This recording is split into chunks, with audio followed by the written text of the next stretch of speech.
एक शाम प्राची टीवी पर सीरियल देख रही होती है। तभी उसकी सास वहाँ आती है।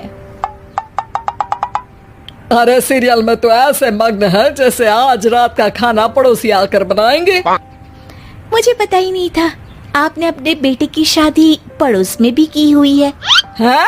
मतलब? मतलब इस घर में सारा काम बहू ही करती है, आप तो सिर्फ खर्राटे मारती हैं।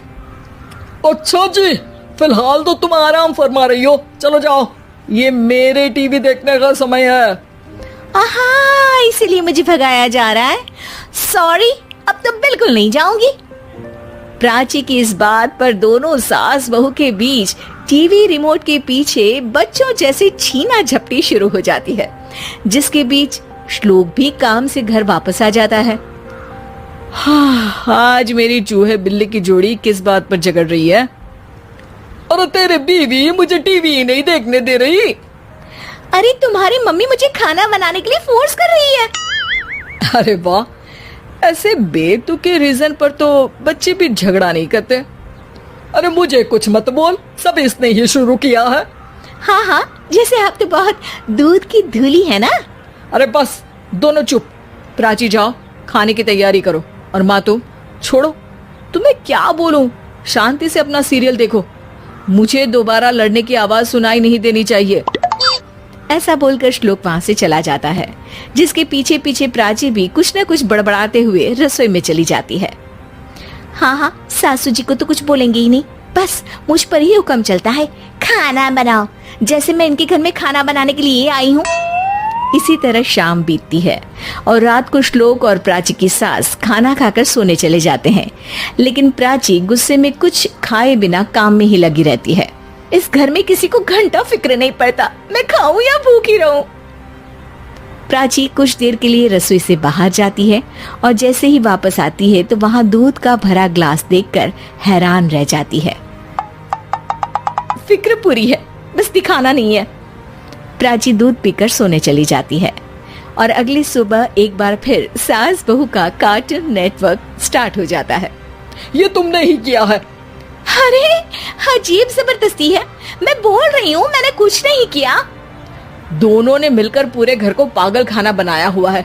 यहाँ कोई नॉर्मल इंसान तो रह ही नहीं सकता, इसीलिए अब पड़ोसी क्या रिश्तेदार भी घर आने से कतराते हैं। और सुन बेटे, तू भी चंगा, तेरी माँ भी चंगी, तेरी बीवी भी चंगी, रिश्तेदार। हाँ जी, आपको नहीं पता क्या, गंगाधर ही शक्तिमान है, रिश्तेदार ही। हाँ हाँ, बस समझ गया। कभी जानवरों जैसे लड़ेंगी तो कभी जुगलबंदी करेंगी। भाई मैं आप दोनों के बीच में नहीं फंसना चाहता।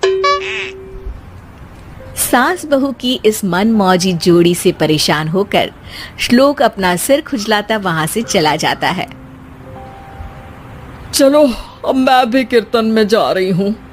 इस पर जैसे ही सास कमरे में अपना पर्स लेने जाती है तो वहां नाश्ते की प्लेट रखी देख मुस्कुराने लगती है और नाश्ता करके घर से बाहर निकलते हुए कुछ पैसे टेबल पर रख जाती है, जिसके कुछ देर बाद सिलेंडर वाला घर आता है।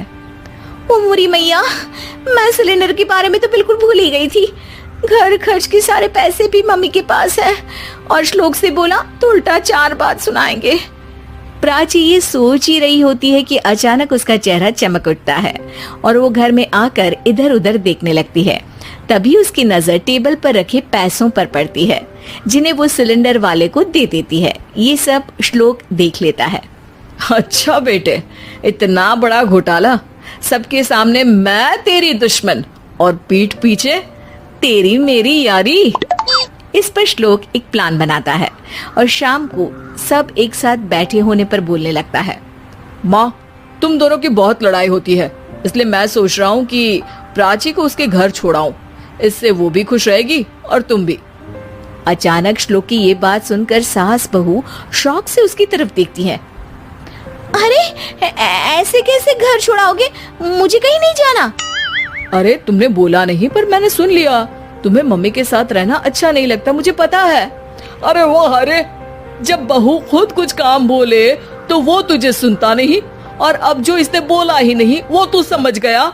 जब उसे नहीं जाना तो फिर जबरदस्ती क्यों कर रहा है? अच्छा, फिर आपको मौसी के घर छोड़ाता हूँ, बस अब आप दोनों एक घर में एक छत के नीचे नहीं रह सकती। मैं इस टॉम एंड जेरी की जोड़ी को और नहीं झेल सकता। है? ऐसे कैसे नहीं रह सकते? तुम्हें इतनी दिक्कत है तो तुम्हारा बोरिया बिस्तर पैक कर देती हूँ, लेकिन मम्मी जी कहीं नहीं जाएंगी। बिल्कुल यही सुनना था मुझे। अगर दोनों में इतना ही प्यार है फिर हर वक्त ये लड़ाई का नाटक क्यों करती हो?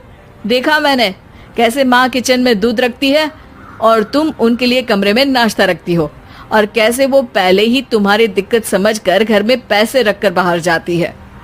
अरे भाई, इतना ड्रामा तो डेली सोप में भी नहीं होता जितना तुम दोनों ने इस घर में फैलाया हुआ है। तू हमें टॉम एंड जेरी बोलता है ना, तो याद कर वो दोनों भी एक दूसरे को बाहर वालों की बुरी नजर से बचाने के लिए हमेशा सबके सामने लड़ते थे, लेकिन अकेले में दिक्कत के समय मदद भी तो करते थे। बस हमारा रिश्ता भी कुछ ऐसा ही है। और वैसे भी अगर सास बहू में तू मैं नहीं होती तो दुनिया वालों को कहानियां कैसे मिलेंगी?